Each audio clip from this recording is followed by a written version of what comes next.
अस्सलाम वालेकुम स्टूडेंट्स। आज हम इसकी रिव्यू एक्सरसाइज नंबर 4 करते हैं। फर्स्ट वाला जो क्वेश्चन है वो है एमसीक्यूज टाइप। ठीक है, तो इसमें हमने जो है करेक्ट आंसर बताना होगा। तो अगर आप इसको ऑब्जर्व करें तो आपके पास फर्स्ट वाला पार्ट है इसका कि 4x + 3y - 2 is an algebraic. हमने बताना है कि ये क्या चीज़ है। तो हमने डेफिनेशन में पढ़ा था कि जो 4x + 3y - 2 है, यहाँ तो ये पोलिनोमियल है, तो इसने बोला हुआ है अलजबरिक। तो ये आपके पास अलजबरिक ये ऑप्शन में आ रहा है expression, sentence, equation, in equation में तो इनइक्वालिटी के साइन होते हैं, इक्वेशन में इक्वल का साइन होता है, और सेंटेंस तो ये है नहीं, वो सेंटेंस तो होता है इंग्लिश वाला। तो ये आपके पास क्या बनेगा, जस्ट एक्सप्रेशन आएगा। तो फर्स्ट वाले का आंसर आपका आएगा, फर्स्ट वाले का आंसर आपके पास बन गया ए जो है। मतलब क्वेश्चन ये था कि 4x + 3y - 2 is an algebraic expression है। जो सेकंड वाला इसका पार्ट है वो ये है कि 4x⁴ + 2x² y, इसकी आपने डिग्री बतानी है। सेकंड वाला पार्ट है, ये पोलिनोमियल है, इसकी आपने डिग्री बतानी है। डिग्री बताने के लिए मैंने आपको बताया था कि highest power of the variable is called degree. तो ये वेरिएबल है, इसमें इसकी हाईएस्ट पावर कितनी आ रही है, 4 आ रही है। ठीक है, ये दो वेरिएबल आ रहे हैं, इनको कंबाइन करें, इसकी पावर 2 है, इसकी पावर 1 है, तो इनकी टोटल डिग्री बन जाएगी 3। ठीक है, तो इसमें टोटल पावर बन जाएगी, डिग्री तो बोलते हैं ना हाईएस्ट पावर को। तो ये आपके पास देखें, इनमें से जो बड़ी अमाउंट है वो कौन सी है, 4।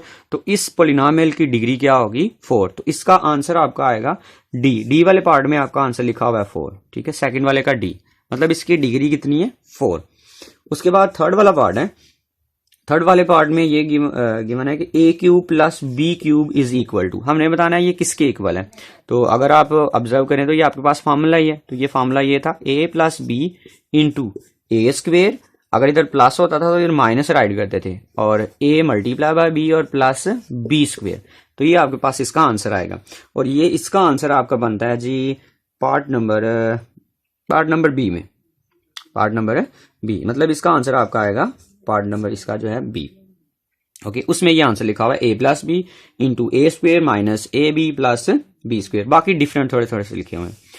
उसके बाद इसका 4 वाला जो पार्ट है, ठीक है, 4 वाले पार्ट में √3 + √2 × 3 - √2 जो है। तो इसको सॉल्व करके हम आंसर फाइंड करते हैं कि ये किसके इक्वल आ रहा है। उसने ये इसको भी पूछा हुआ है कि ये किसके इक्वल है, तो इसको सॉल्व कर लें।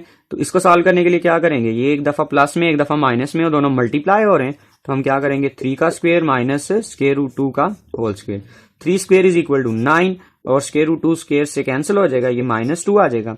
तो आपके पास इसका फाइनल आंसर आ गया 7। और ये आंसर लिखा हुआ है इसके पार्ट नंबर ए, सॉरी इसका जो बनता है ना ए वाला, उसमें आ रहा है, मतलब 4 वाले का ए ऑप्शन बनेगा।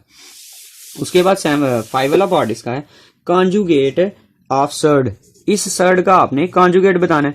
तो कॉन्जुगेट हमने फाइंड किया था, कैसे फाइंड करते हैं कि जो आपके पास जो भी आपके पास एक इर्रेशनल नंबर होता है, उसमें जो दरमियान वाला साइन है वो चेंज कर दिया जाता है। तो इसका कॉन्जुगेट अगर आप ऑब्जर्व करें तो ये बनता है a - √b।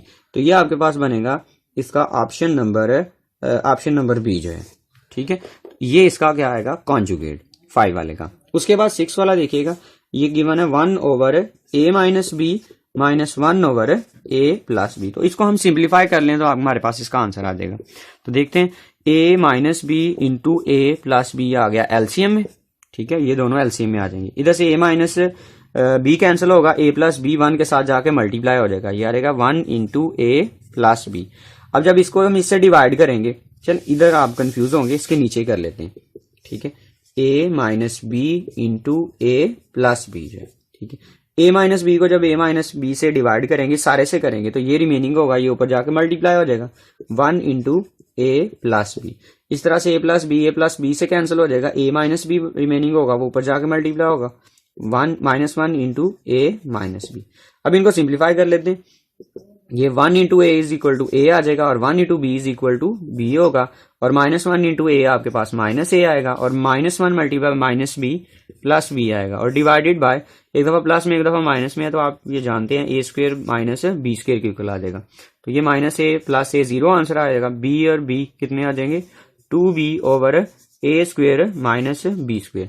तो ये 6 वाले का ये आंसर आ रहा है। ये आंसर आपका ऑप्शन नंबर बी में आ रहा है। ठीक है, तो इसका आंसर क्या आएगा, ऑप्शन नंबर बी जो है। ओके, इसका 7 वाला जो एमसीक्यूज है,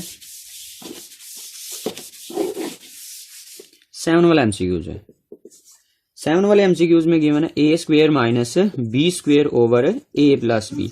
ये बताना है कि हमने किसके इक्वल है। इसको भी हम सिंप्लीफाई कर लेते हैं।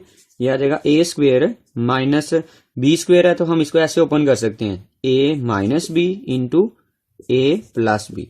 आप प्लस वाला फैक्टर भी पहले लिख सकते हैं, इसको बाद में भी लिखा जा सकता है क्योंकि ये दोनों कम्यूट करते हैं, मतलब कम्यूटेटिव प्रॉपर्टी होल्ड करती है।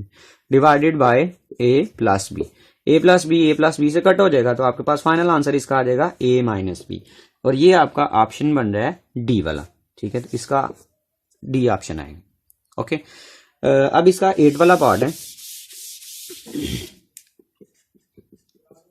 एमसीक्यू नंबर 8 जो है वो ये है A square root plus B square root multiply by A square root minus B square root.